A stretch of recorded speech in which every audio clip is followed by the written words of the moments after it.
सुख नेहमी भविष्यात दिसणं हे मनाचा डाव आहे, हा मनाचा खेळ आहे, ही मनाची वृत्ती आहे, ही आपण जाणली पाहिजे. आणि ती फसवी आहे, तो भ्रम आहे, हे पण आपण ओळखलं पाहिजे. ज्या पण स्थितीमध्ये आपण आहेत तिथे सुखी नाही, तिथून सुख कशात तरी आहे, आपण याची कल्पना केलेली आहे आणि ते प्राप्त करण्याच्या पाठीमागे आपण लागलेलो आहोत. आणि ते प्राप्त झाल्यानंतर मी सुखी होणार आहे, पुन्हा माझे सगळे प्रश्न सुटणार आहेत, माझ्या समाधानाचा काळ येणार आहे.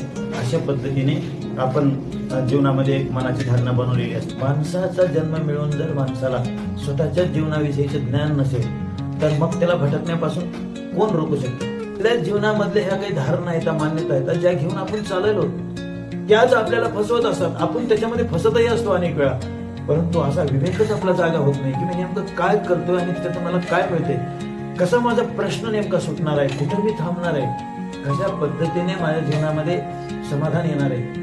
जो जिथे आहे तिथे सुखी नाही, त्याचा अर्थच त्या सुखाचा प्रश्न सुटला नाही. आपणच एक फसवं सुख तयार करतो, ते सुख प्राप्त करण्याच्या मागे लागतो आणि प्राप्त केल्यानंतर काही दिवस आपल्याला त्याच्यामध्ये सुख दिसतं आणि नंतर त्याच्यामध्ये सुख नाही आपल्याला कळतं. पुन्हा दुसरी गोष्ट प्राप्त करण्यासाठी आपण धावत असतो. हेच आपल्या जीवनाचं सूत्र असतं. अशा पद्धतीने जीवन